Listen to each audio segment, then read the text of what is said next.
Good day, dear friends. Let me explain to you something that you must consider, you must think of, you must be aware of for reasons that are kind of obvious. And this has nothing to do with whether you like guns or not. Okay, that's very important. Whether you like it, we don't care whether you like guns. That's not the story. The issue is something called red flag laws. And red flag laws basically is this new, it's been around for a while, and now it's going to be on the federal level that basically says if someone around you, a loved one, a caretaker, the police, somebody who says, I don't think they're okay there. Let's take them away for a while, make sure he or she's okay, and then we'll return them later on. What do you say? Everything will be groovy. No problem. Let's just return them after a period of time, and you can petition and we'll make sure you say, okay, Mr. Lancaster, are you okay now? I'm feeling much better. Okay, give the man back his guns. You just suspended his Second Amendment rights. Why? Because you thought, well, he's not up to speed. One day, I think it'd be a good idea to say, Mr. Lancaster, while we're at it, we've noticed by virtue of watching your social media program that you tend to be saying a lot of crazy stuff, a lot of stuff that may be hate filled, that might be, well, inappropriate. We see that you're a vaccine denier and you don't trust the science, and you say terrible things about Israel or Russia or for Israel or for Russia or against Russia, whatever we think this week that's inappropriate. And I'll tell you what we're going to do, Mr. Lancaster. We're going to suspend your First Amendment rights, just like we did your Second Amendment, because you know what? Until you prove to yourself that you're going to watch your tongue, we don't want you out there saying things that, well, could spread bad and evil things. That's what we want to do. Do you understand that, Mr. Lancaster? Nothing personal, mind you. We just want to make sure you don't say anything that's crazy. You can understand that. You see what's happening with this?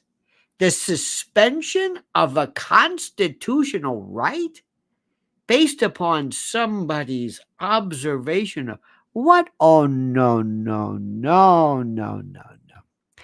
Let's talk about this. Even Born to Raise Hogs says, what Jadrul said, take the guns first, go through due process second. An excellent question, Mr. Hoggs. An excellent question. We'll be going through these thoughts and these comments tonight as I invite you to weigh in. We have other things as well. And just remember, it's not about guns per se. What it is about the suspension, the interruption, the derailing of constitutional rights for your own good. Isn't that great? Ladies and gentlemen, please follow me on this thing here. Make sure you're subscribed. Make sure that subscribe button is hit, because sometimes later people have gone back and said, hey, I'm unsubscribed for reasons I don't know.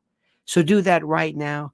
Join us, sit back. We've got a great Saturday night evening for you to make you think, dear friends, to make you think and say, wait a minute, that guy Leon's got a point. Now stand by first, because we're going to be talking about a man whose First Amendment rights were attempted to be wrested from his control. His name is Mike Lindell. He's a great man, and this is what he has to say right now about this thing called MyPillow.com, promo code Lionel. Well, it's time yet again to hail and salute our great friends at MyPillow.com. And if you use promo code Lionel, you get a free gift. No purchase necessary. I know, a free gift. Gifts are free. Okay, it's a tautology, so sue me. But listen to me and listen carefully. What are we talking about here? Down comforters, flannel sheets, Giza Dream bed sheets, My Pillow 2.0 body pillows, waffle blankets, couch and recliner pillows, sheets, slippers, percales. I'm not even done yet.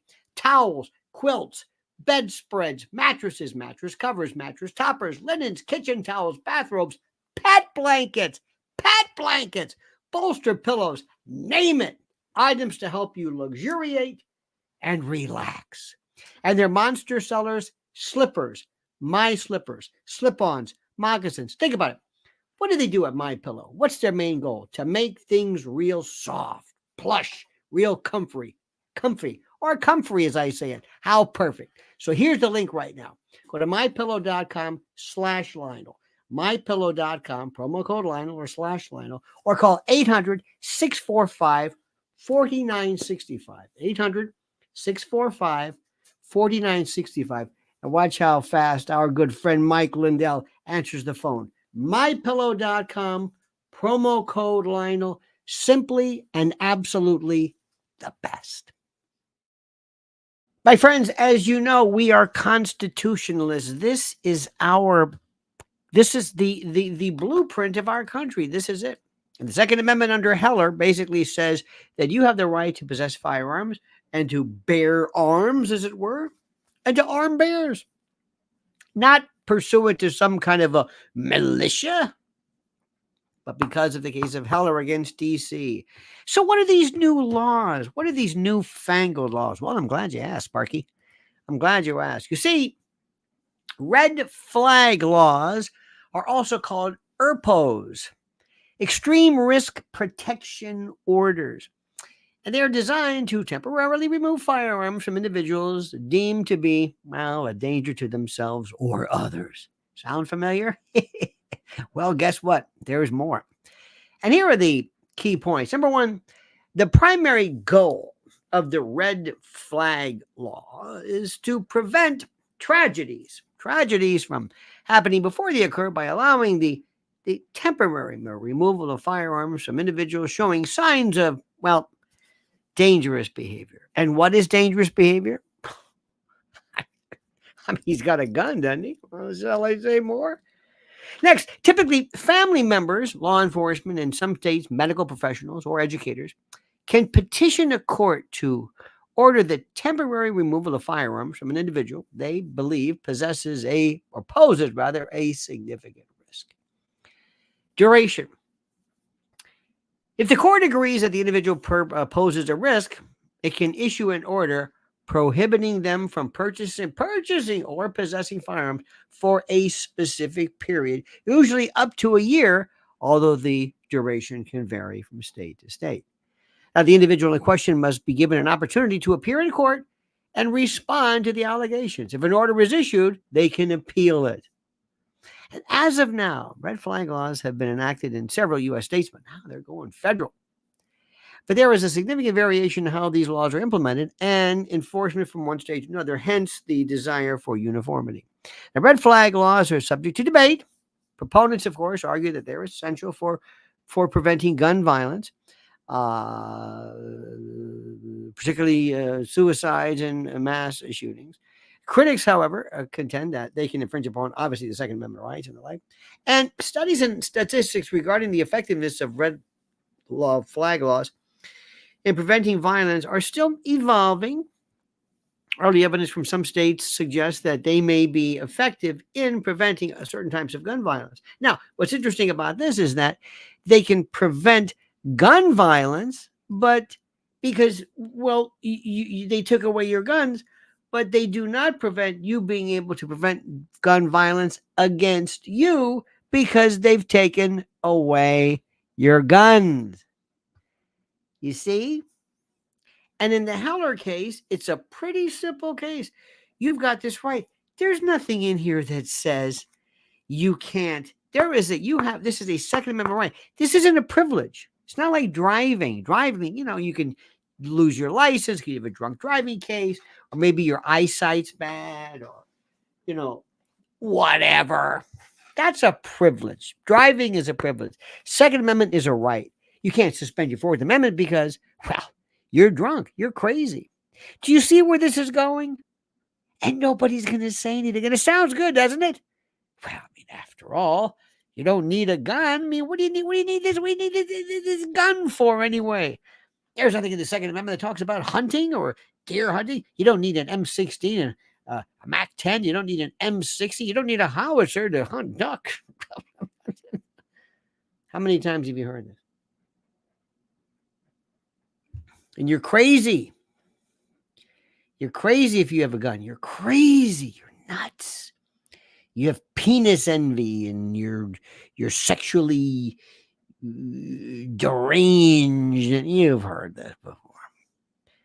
For the love of God, it's such garbage. It is. I mean, it's such absolute garbage. I mean, truly, it's unbelievable. And what's also interesting to note is that throughout this entire exercise, throughout this sheer and unmitigated lunacy, nobody is going to be fighting. There's no more NRA. They pretty much ran that out of business. Who's out there? Who represents the gun owner? Not the gun manufacturer, but the gun owner. Ladies and gentlemen, I say to you, my dear friends, the issue is simply not, it is not this about, how do I say this? It is not about this behavior. See, there's this thing, good behavior is not, constitutional rights or good behavior is not required for freedom. That's what what's the expression? That's what they do in jail. That's what they do in jail. Well, I'm butchering this. Good behavior, jail. What is this? Good behavior, a reward. What is this expression? There's this wonderful piece. Oh, forget it. You know what I'm talking about. It's a wonderful expression, and I'm botching it terribly. Now, I want you to be aware of this. This is what they're doing. This is what they're doing. Ronald says, I am an expert marksman in multiple small arms, but I don't need a gun, and you shouldn't have one. If you don't want, but the Second Amendment says this is your right. Heller against DC. This is your right. We don't care whether you have a gun, with all due respect. We don't care whether you like guns. We don't care whether you think they're warranted. We don't really care. You're entitled to your opinion. Please, please. Think whatever you want. We don't care. Second Amendment. This is a guaranteed right. And Heller deals with the issue of whether it deals only for militias and that sort of thing. See, that's my thing. What do you need a gun for? I didn't ask you. What do you need a car for? What do you need a flat screen TV? I don't care whether you agree with it or not. I don't care. Guns are dangerous. They better be. Or else they're called a stick. Guns kill people. Yeah, damn right. That's the idea. Now, do I think they can cause some problems? Absolutely. Guard dogs can cause problems. A lot of things can cause problems. So what? Listen to me. Come here. You know what really causes problems? Victimization from criminals. People who come into your home. People that want to do. Have you seen what's happening right now? Are you paying attention? Are you seeing what's happening regarding squatters? This is this new form of kind of like a de facto burglary. Do you know what's happening? Have you been watching this right now? There are people out there who have no respect for you and your family and your home. They will come in and they will stay there. Do you understand that? Ladies and gentlemen, Dickerson says the Second Amendment gives me the right to own anything the military has, period. Well, not really. Not really. It's never been enunciated, but thank you, by the way, Dick. It's never been enunciated as such. It specifically deals with, and the idea of the Second Amendment is that if you were to ever decide to defend yourself against a rogue government. Do you hear what I'm saying? Against a rogue government, a rogue regime, hordes of groups, passels, cartels, people who are organized, who have very powerful weapons. Not necessarily the 82nd Airborne gone rogue, but the Kali cartel, the Zetas, the whoever, the fentanyl crews, the people coming over, the Venezuelans, the MS-13ers, the ones who are I don't have to ask permission. I want to have something that is able to handle that. High velocity, multiple high capacity magazine, military style, something that I decide will be useful in, I guess, using a weapon as one would do almost militaristically. And I don't need your permission. And I'm not asking your permission. I'm not asking. And if you don't bother me, I'm not going to carry you down the street. I'm not a big fan of open carry. I'm not crazy about open carry. I can't limit it.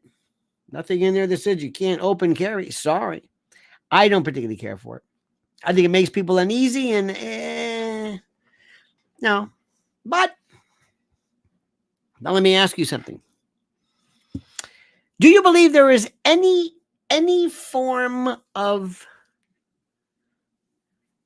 weapon that the drafters of the Constitution ever imagined being prohibited? Do you? Let me ask the question. Do you believe that there is any type of gun? Let me see. I've got to go in for it. This is a kind of a trick question. Do you believe this?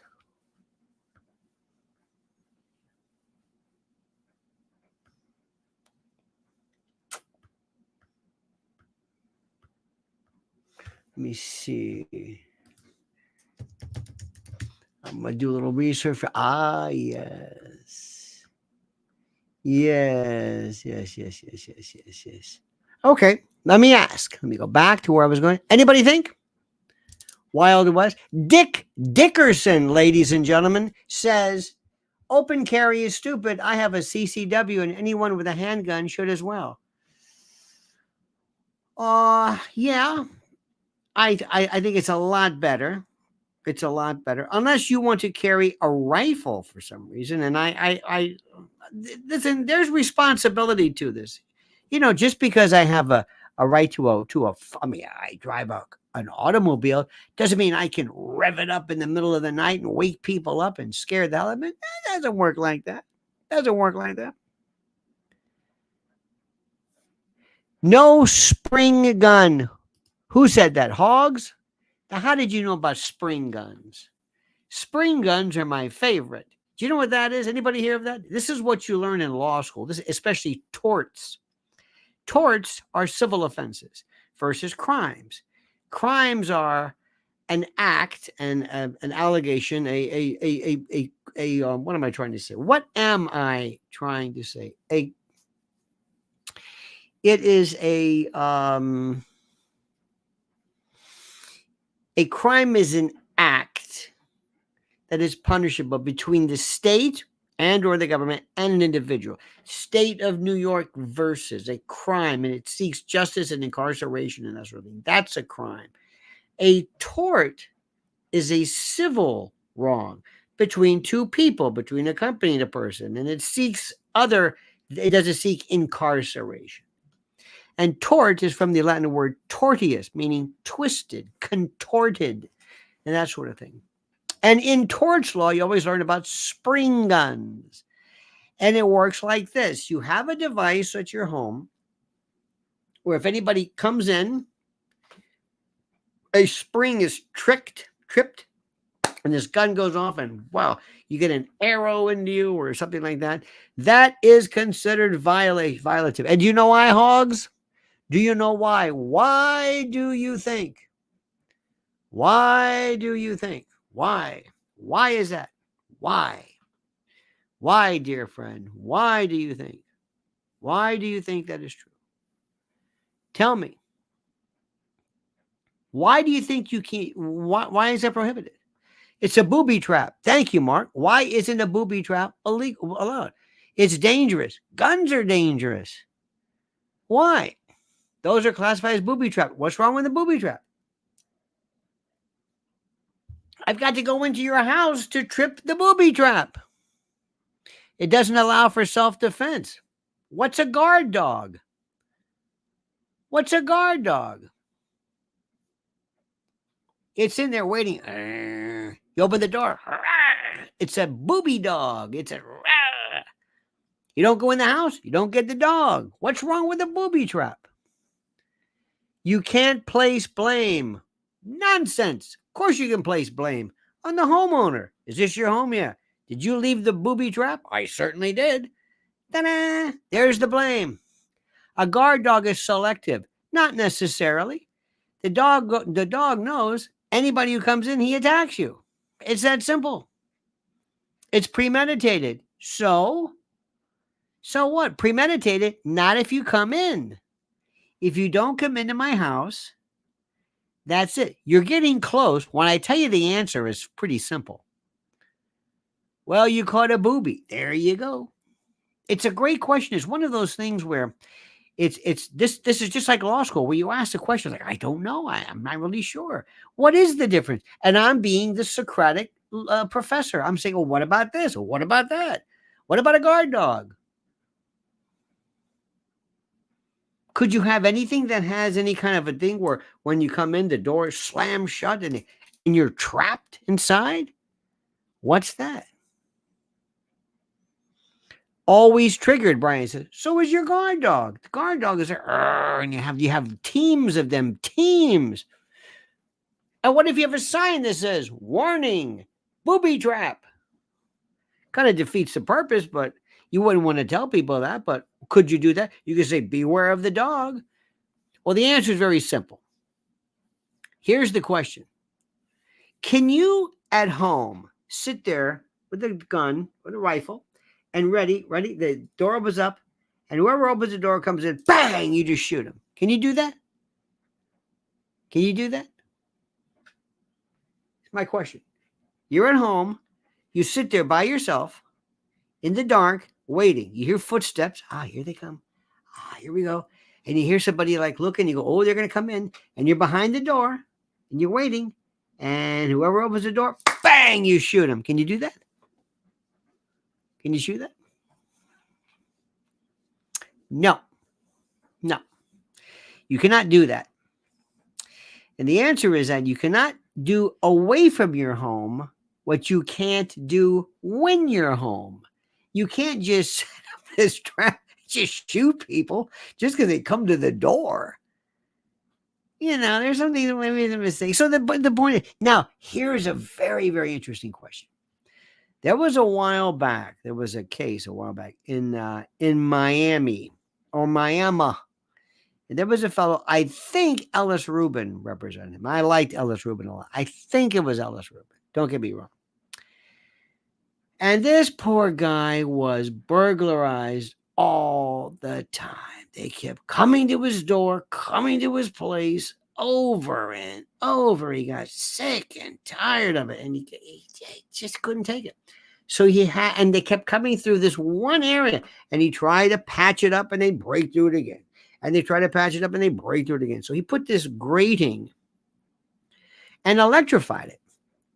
So he had to come through the roof, not the front door. He had to come through the roof. And he came in one morning, opened it up, and he looked, and he saw a leg. Uh-oh. And he electrocuted, fried somebody. And they were going to charge him either with manslaughter and all kinds of civil cases. And I believe, don't hold me to it, it might have been either they dismissed it or it might have been just nullification. The jury said, the hell with it. But I'm thinking to myself, I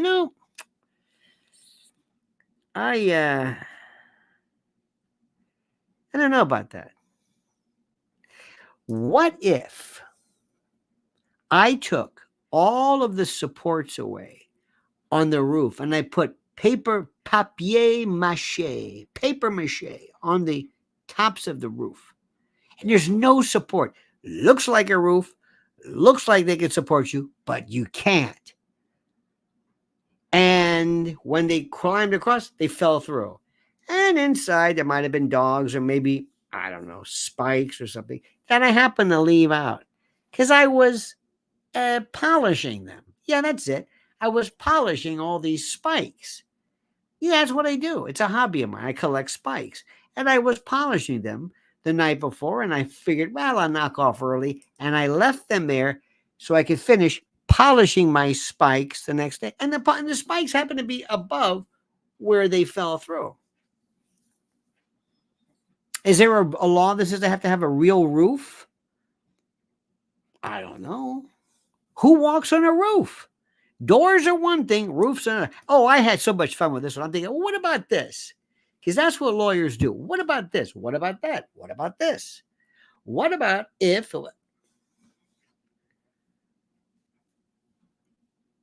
Now, I can talk later on if you want some other time about why you really should think about having a gun in the first place. Let me tell you this story. I had a friend of mine who said, yeah, I'm going to go get a shotgun. I said, a shotgun? Okay. For what? For home? Yeah. Okay, that's good. Do you know anything about shotguns? No, but I'm going to go learn. You're going to go learn. Okay, what are you going to learn? How to shoot it? What are you going to learn? How to clean it? You're not going to be cleaning it a lot because you're not going to be shooting it a lot.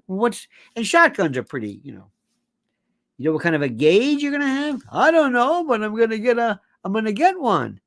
Ladies and gentlemen, Dickerson weighs in. Owning a gun requires responsibility, proper training, and a crystal clear understanding of the laws in your area. If you can't do those simple things, you shouldn't own one. Oh, absolutely. Oh, absolutely. Dick, and I mean that. Some people are Georges, other people are Harrys, but you're a Dick, and I mean that from the bottom of my heart, my friend, and thank you. Years ago, Florida was the first state to have the concealed firearm permit. We went to this class. It was wonderful. And they had this great it was this great recording. Oh, well, it was 3 cases. One was a person who successfully defended themselves because of whatever it was.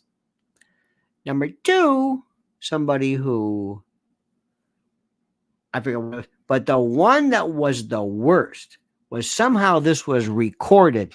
I don't know how they recorded this. I have no idea what recording device was available, but this was a woman who was attacked in her home, and you can hear her being killed or whatever, and the bad guy takes her gun from her that she had and uses it against her because she didn't know what she was doing.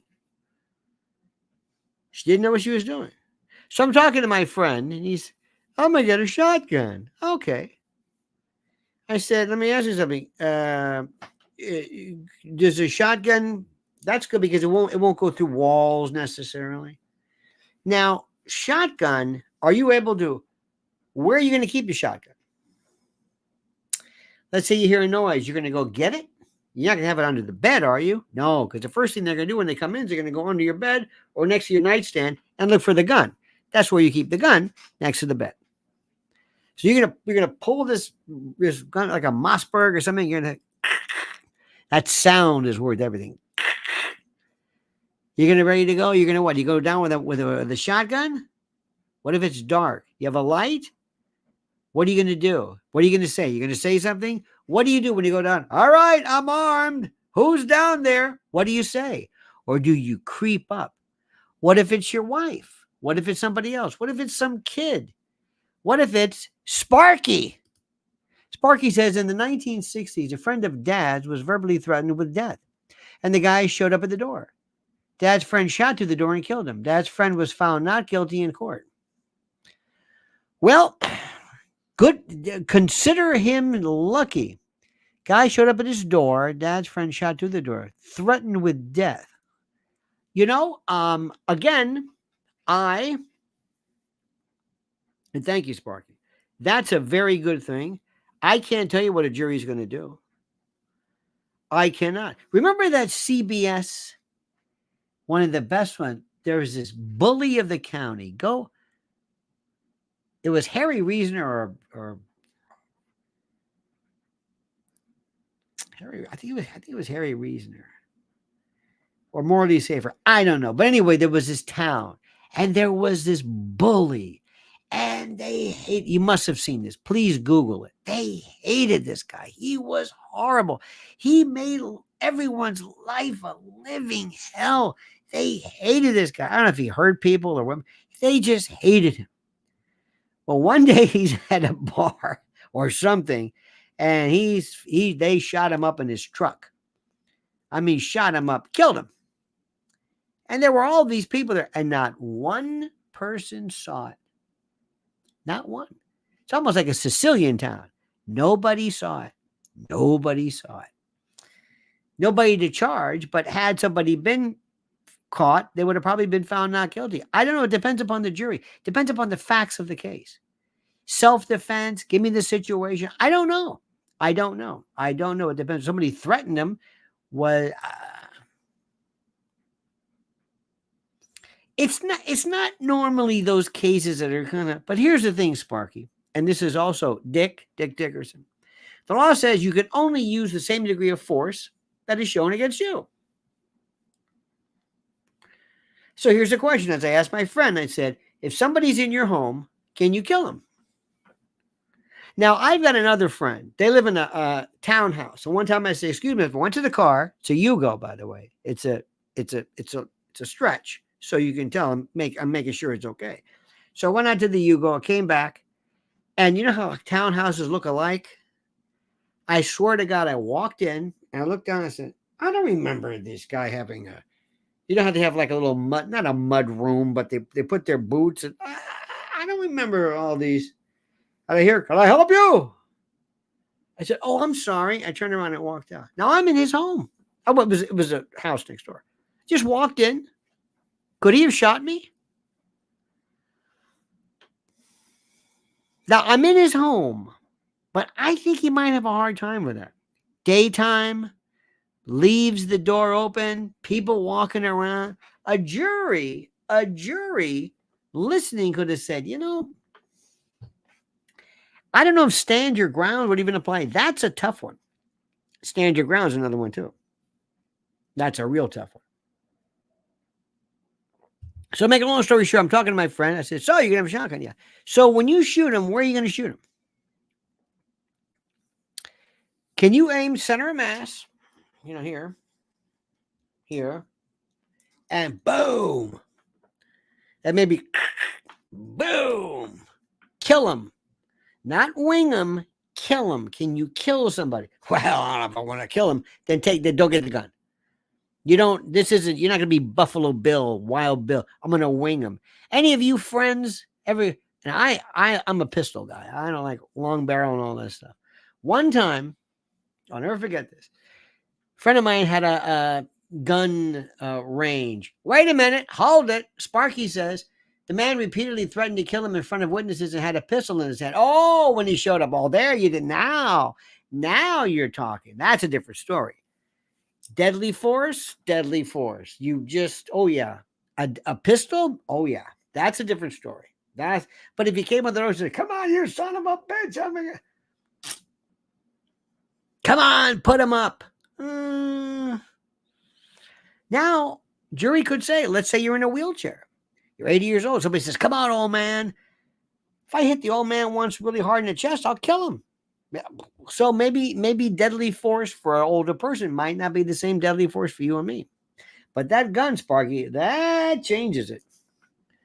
I think that's your ticket to acquittal right there. But in this case, You going to shoot somebody? You're going to kill them? Were you putting during the day? Can you do this? Can you do this? You can kill somebody? Yeah. If you have the slightest doubt, you've got to go through this in your head. You got to ask yourself, if you're 3:00 now, 3:00 in the morning, there's somebody downstairs, different story. So what are you going to do? You're going to get your rifle? You're going to get your shotgun? Where is it? It's in the garage. It's in the closet. That's not good. Yeah, they're going to go there. Well, I got something on top of it. They're going to go right to the closet and look. They're going to go look for the closet, look next to the bed. By the way, there's some great stuff. If you ever go to a gun show, they have these beautiful, it looks like a headboard. And this thing pulls down and there's all your arsenal. And it goes back up. You'll never guess anything's in there. You also have things next to the bed. Looks like a humidor. 3-button thing, but no, whatever. Different means of you grabbing it. Because if you can't get to it, it's a different story. And if you live in a townhouse, apartment, something like that with kids and wind and thin walls, and you have bullets, they have these rounds. They're very expensive. They call them mall round, they call them now, but they're like little BBs inside. In the actual round itself has these BBs, so that they go in. And by the way, what I had alternating rounds, Full Metal Jacket, hollow point.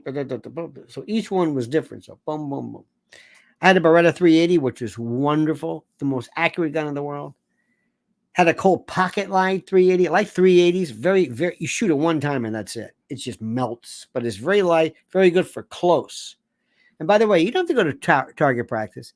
You're going to probably shoot somebody from your bedroom to the door. That's that far. So you don't need to worry about Weaver grip and trying to hit 25 yards and all. No. If you're hitting something 25 yards away, something's wrong here. Because this is in your home. Why are you shooting somebody 20? No. Ladies and gentlemen, Ronald Joseph Weech joins us. Ronald Joseph says, take a knee. My only friend is a fly trap within the circumference of a circle template. But when I astray my thoughts and look again, it's gone as you were. Thank you, sir. Thank you for that. My only friend is a fly trapped within the circumference of a circle template. That's beautiful. Thank you for that. I'm going to look that up. Please cite that one for me. Now, one time, my friend had a range, and he said, look at these. They had 40 calibers were big. 40. FBI was going to use them. Remember, they had 10 millimeters. Why are they doing this? But this was a 40 caliber semi-automatic. 40. Okay. So help me God. 25 yards, took it out, and these were brand new. So he wasn't selling them. He said they wouldn't, he said, but they're not, they're good, but you get the wrong one. Anyway, make a long story short, and I was good, shot. Paper, do it. First one, bang, nothing. It was like, what is happening here? So I'm looking at the slide and sometimes if a slide, the slide is inside the thing, I'm thinking, is this okay? Is it, bang. And then I went like this, bang. And as I targets here, I'm over here like this to the right. Now we're kind of on the paper. And so, okay, imagine I'm looking at you and you're the target. I'm like this. Here's the gun. Over here, bang. Now I'm getting close. And I said, what is going on here? I don't know what happened. I don't know where it go. This is a dog. This was out of the box. It was a beautiful gun. It was terrific, but it was like there's something wrong with it. It was really, really wrong. I don't know. Now, had I not noticed, now my Beretta was perfect. The only problem is a little heavy. A little heavy. That's it. But, semi-automatic, they were heavy. That being said, I had in my mind a million times I thought of myself, this is what I'm doing. I am going to get out of the way. I'm going to leave. I am not going to, you don't bring them into bars. This is a concealed firearm. Don't go into bars. You don't go into, if you go to A restaurant, if you go to a bar and a restaurant, it's got to serve more food and blah, blah, blah. Can't, in the old days, couldn't bring them to church, couldn't bring them here, couldn't bring them there, couldn't bring, very, very strict. But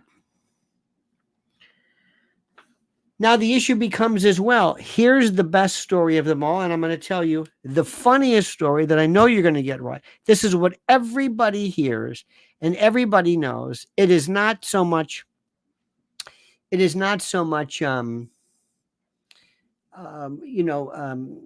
urban myth as much as it is an absolute reality and a truth. But first, this critical word about emergency food. Forget the guns. Forget all this stuff. Forget Second Amendment. If you're not eating, you got a big problem. Listen carefully. Let's talk about a very serious subject, emergency food. That's right, emergency food. Now, I know at first blush, it's difficult for most people to think about something that they just take for granted, ever reaching, emergency status. We're used to stores always being open, deliveries always made, no supply chain disasters, no ransomware catastrophes, shutting down gas stations, no trucking strikes, no war, no protests from farmers, no mysterious Chinese weather balloons, nothing catastrophic in terms of weather. Well, that can't happen to us, right?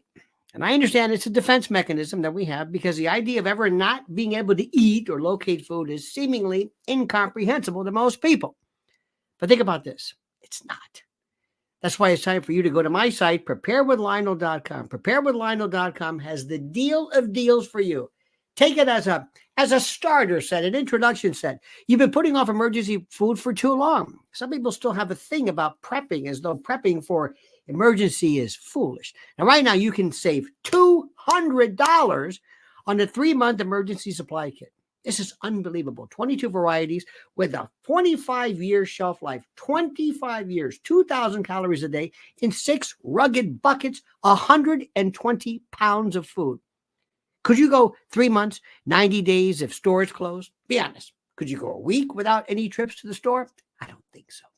I'm not talking about having stuff in your cabinet. I'm not talking about banana chips and jerky. I'm talking about food, real food. So go right now to preparewithlionel.com. This moment, right now, preparewithlionel.com. Preparewithlionel.com. Go now and thank me later. Now, my friends, let me bring up a couple of things too, which is very, very important. Before I forget, how people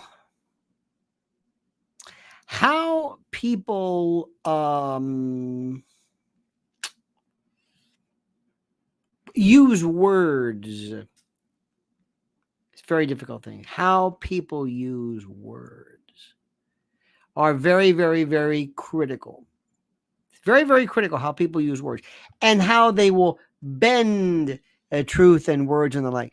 Mrs. L did an incredibly important video, which I want you to see. I'm going to give you the link right now.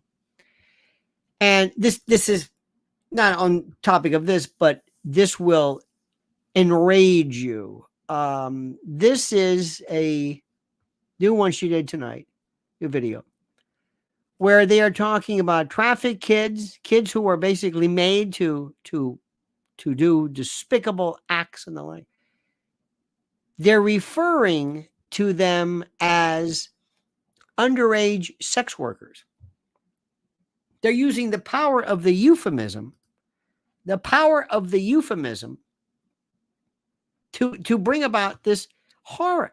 There's no such thing as a sex worker who's a minor. It doesn't exist. What are you talking about? It's demented. So that's the link. Please watch it and please follow her. But let me ask you this question. I'm going to tell you this, and you're going to answer the question for me, and we're going to laugh, but it's a God's honest truth. And you know what I'm talking about, and you know what I'm saying is true. And I know you're going to laugh. You're going to think, oh, that's ridiculous. But if you have been around this world, like I have, and like you have heard this before many, many times, okay? Let me set it up. Let me give it to you normally in the context of the way I would hear it from somebody from Central Florida.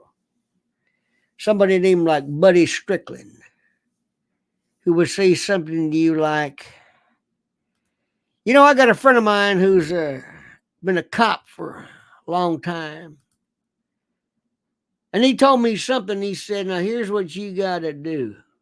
And he told me this because he's a police officer for 25, 30 years, 40. And the stories gets longer and longer. And he told me this, and I'll never forget it. I'm going to tell you right now. He told me, and I want you to finish this line. If you shoot somebody outside your house, what do you do? Let me try this again. If you shoot somebody outside your house, what do you do? Now think about this. Come on. What do you do? What do you do? Come on, you've heard it before. What do you do? Let's see who gets it right. Let's see who gets it first. Come on. What do you do? You shoot them outside. What do you do? From a cop now. Rich Mountain says, drag him in. Dan Phillips, drag him in. You've heard it. One of my favorites. Drag him in. Aim. I like that. Drag it back in. I think we see it. Claim you were in fear for your life. Close. But they always say, drag him inside.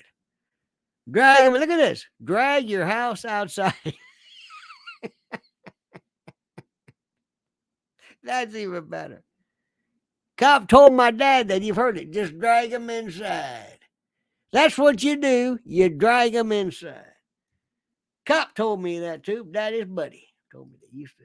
Mr. Barnwell Ledbetter. I heard name Barnwell Gerst. I love that Barnwell. Isn't it a beautiful name? Barnwell. Now, that might be one of the most stupid things anybody's ever done. Anybody suggested, as far as I'm concerned. Drag him inside. What?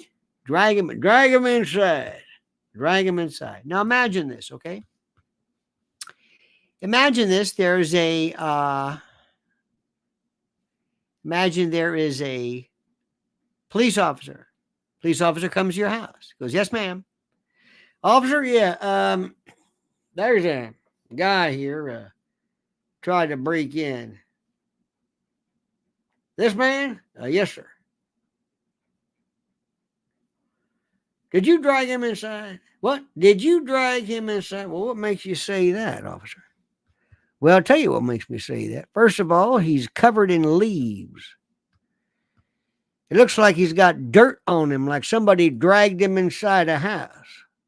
Second of all, you see where his feet are? There's like rut lines where you dragged him in. See that? Plus, there's blood that's dragged in. It looks like, unless he came inside and was bleeding before he came in. I don't think that happened. And there's blood up here.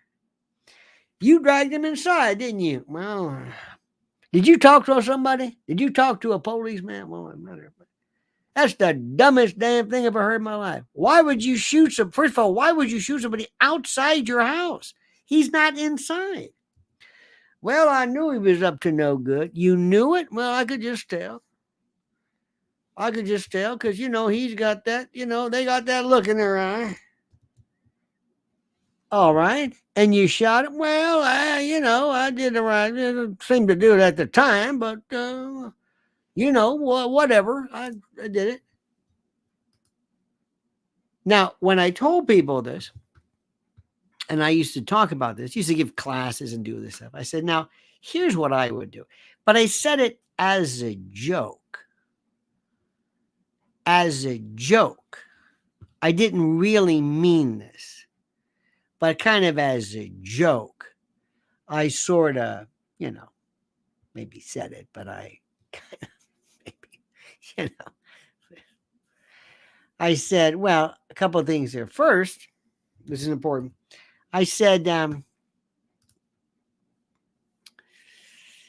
couple of things. Number one, I said the best thing to do, probably,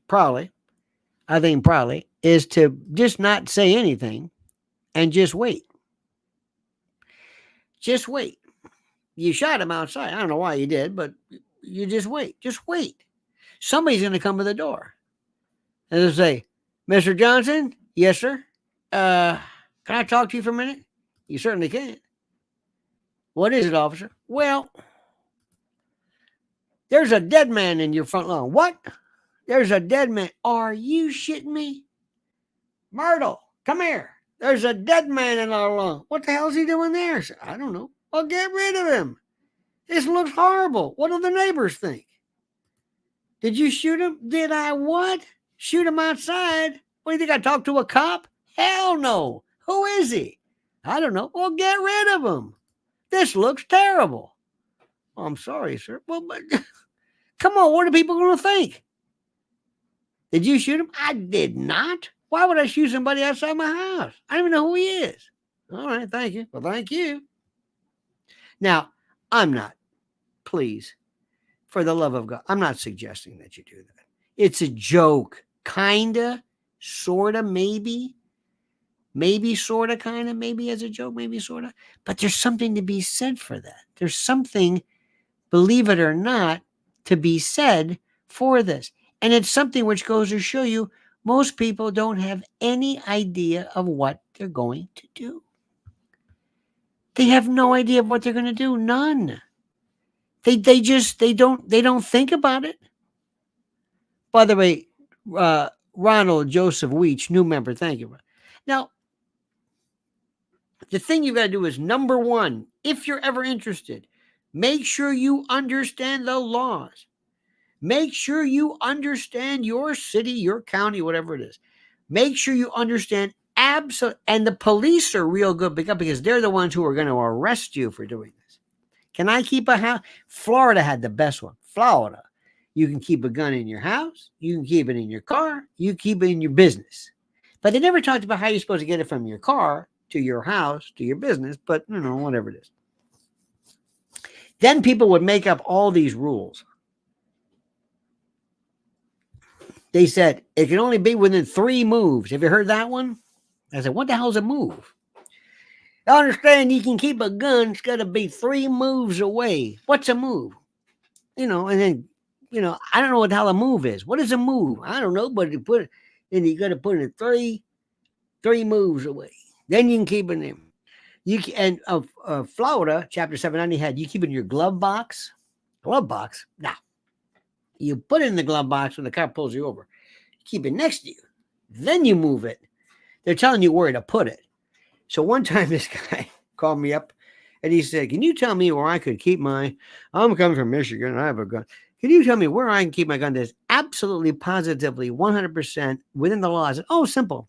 Have it in a locked case with the bullets removed in the trunk of your car. He said, what good does that do me? I said, well, you asked me where you could put it that would guarantee absolutely. I said, you will have nothing to worry about if you do that. It won't be effective, but you have nothing to worry about. So again, talking to my friend, well, we got a shotgun. You're going to shoot it? And when are you going to? You had no idea. It's like, it's not how to fire it. Are you going through this? And are you ready to take all of your life savings and hire a lawyer because the family is going to sue you? Because this guy was a crazed vet. He was whatever it was. And you shot him. And they're going to say, well, but that's crazy. You got a homeowner's policy? Yeah, that's what they're looking at. It's funny thing about insurance. The best way not to get sued, don't have insurance. Nobody wants you. I'm not suggesting that, but it is kind of ironic. Then they have then what if you're arrested? What? What if you're arrested? You piss somebody off. They don't like it. This guy's running for re-election. I don't know. Some fact you don't know. You get something. You're arrested. Now you've got 2 cases. You got the civil lawsuit, and then you got the criminal lawsuit. You'll probably be acquitted, but that's going to be down the road. Oh, and then you're going to find out that this guy was a veteran. He was all skitzed out, and he left a wife and 2 kids, and you made him made the wife a widow, and the kids are an orphan or semi-orphan. But I did the right thing. Well, you might have done the right thing, but are you ready to do that? Can you handle that? See, nobody ever thinks about this. You're going to take out a human being. And what if the guy's lost? What if he was demented? What if he was drunk? What if he didn't know what he was doing? What if I'm in the right? You might be in the right, Remember that? You can beat the rat, but you can't beat the ride. See, these are things nobody talks about. So if you have the slightest thought about this, think about it. Here in New York, they talk about, get a carry permit. Now, let me ask you something. Look around you. You want a pistol out here? Are you kidding me? Are you kidding me? Well, I'd rather be tried by a 12 than carried by a 6. Uh-huh. Yeah, what if you hit some kid? Let me tell you something. Anybody who's shot, you know and I know, this is one of those things that's very, very important. And let me explain this to you. If you are one little tiny incremental, just a millimeter off here, that equates into 10 feet, down the block. So you can be the best shot in the world. But when that bullet continues and you've missed, which invariably you will, you don't know what you're going to hit. You ready for that? Are you ready for that? They don't tell you about this because remember, the people that you're going to go to are gun shops. What do guns want to sell you? Guns. That's right. And they're not in the position of basically dissuading you from having one. You better really know you really, really know. I have thought about this and I live with this for so long. I will know intuitively. The first thing, I'll tell you one story that happened. I was a suicide and crisis, and I was maybe 20, I guess. And this woman, I'll never forget this. She told me this story, and I love when people tell me a story because they have the details are so good. She said she was in a wheelchair. You know those Everest and Jennings, those E&J, those kind of wheelchairs of metal, those old metal types. She had her son's 45. Beautiful gun. 1911. Beautiful. Love that. Still think it's one of the best firearms ever. Just superb. And she had it in the actual 45, the leather. By the way, be careful of keeping it leather because it pits and pockets.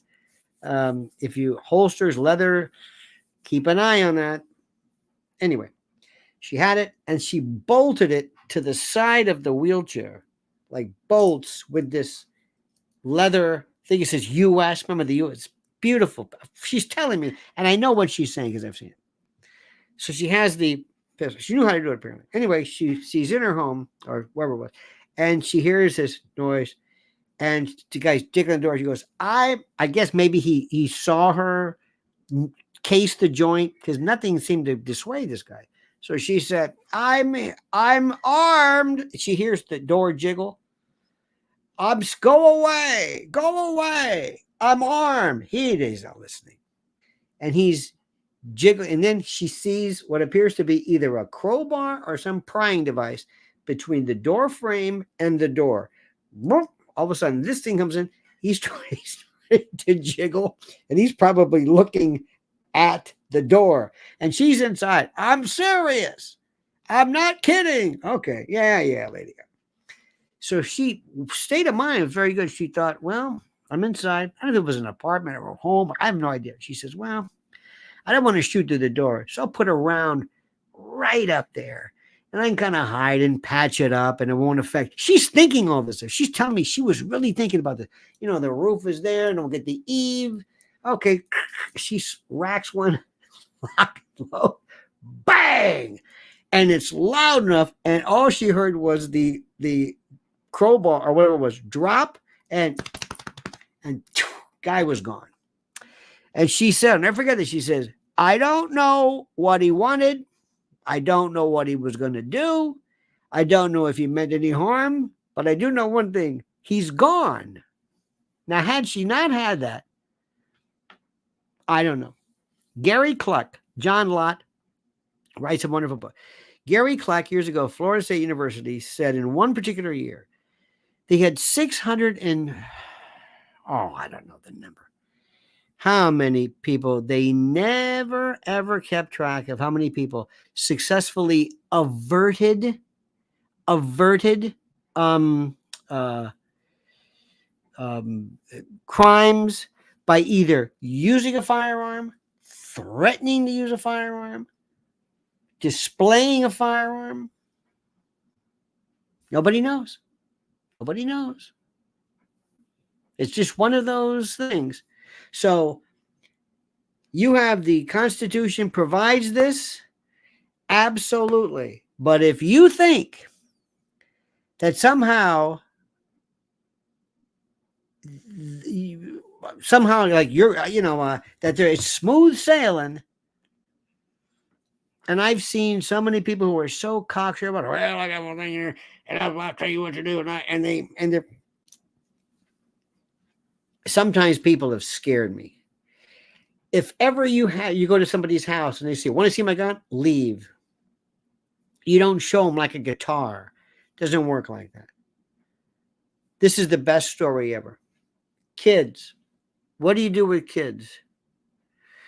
There was a place years ago, a friend of mine owned a gun range, and he had parents, and the kids thought, I wonder if they really know what a gun is, because they really didn't. The kids weren't allowed in the range, and they see things on TV, and they think you could just get up. And so he had this thing, and I think I may have told you this. He had this one range that was indoor, and it's almost like Ray Donovan or something. They had a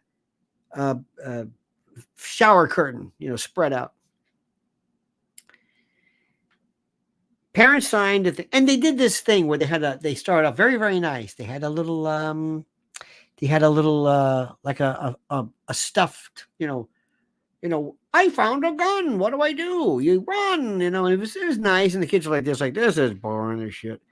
She said, okay, kids, let's go. And the parents signed the waiver, and they brought the kids in this alley. They said, okay. And they had a watermelon, the old proverbial watermelon, really nice one at the end of the alley on a stool or something.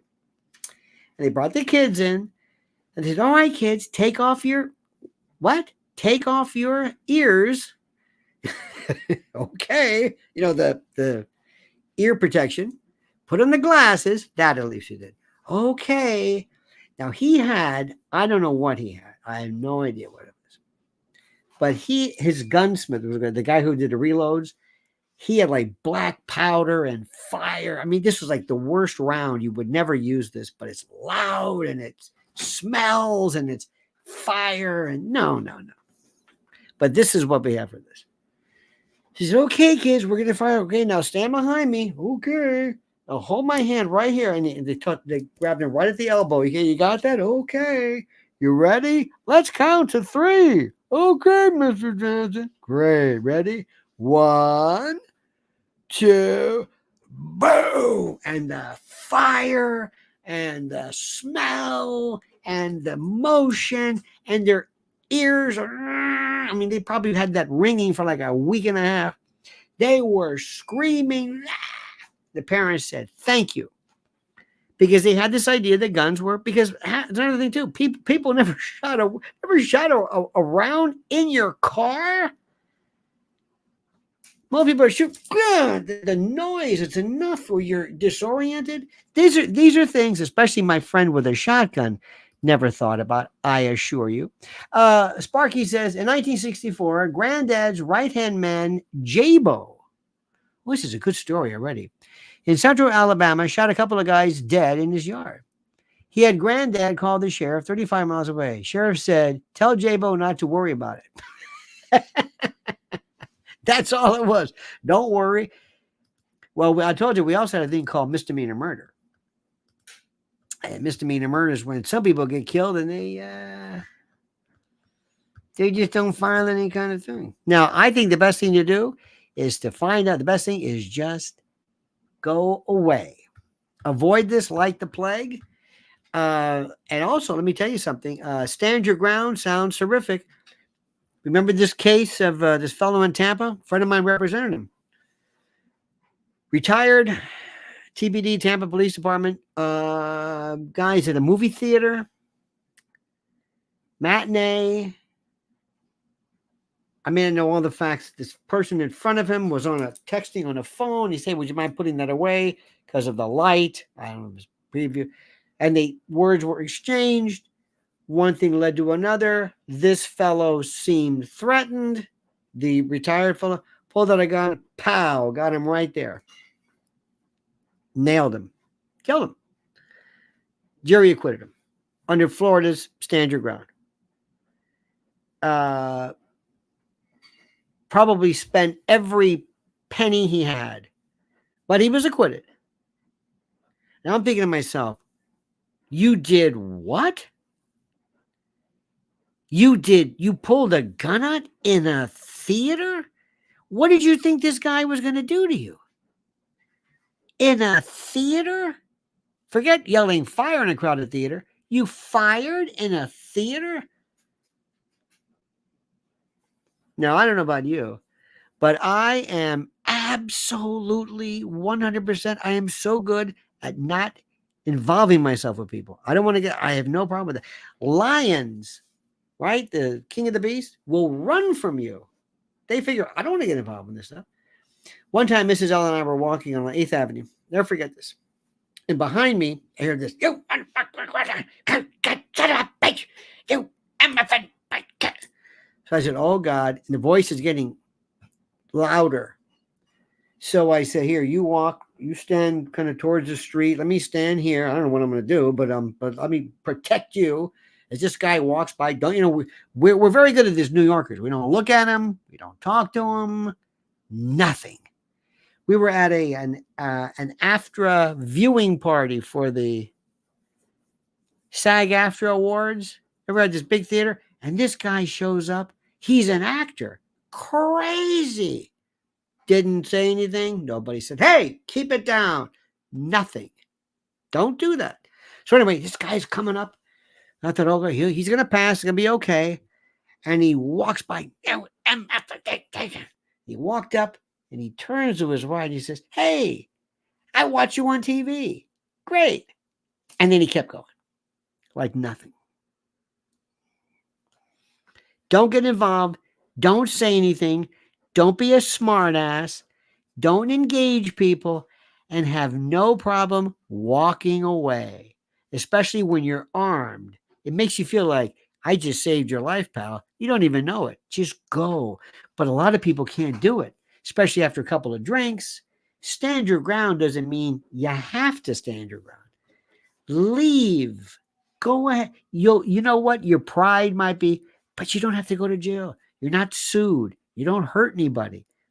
But when the line is crossed and when you realize, uh-oh, he's brandishing a weapon, he's got a knife, now it's another story. And I hope to God it never happens.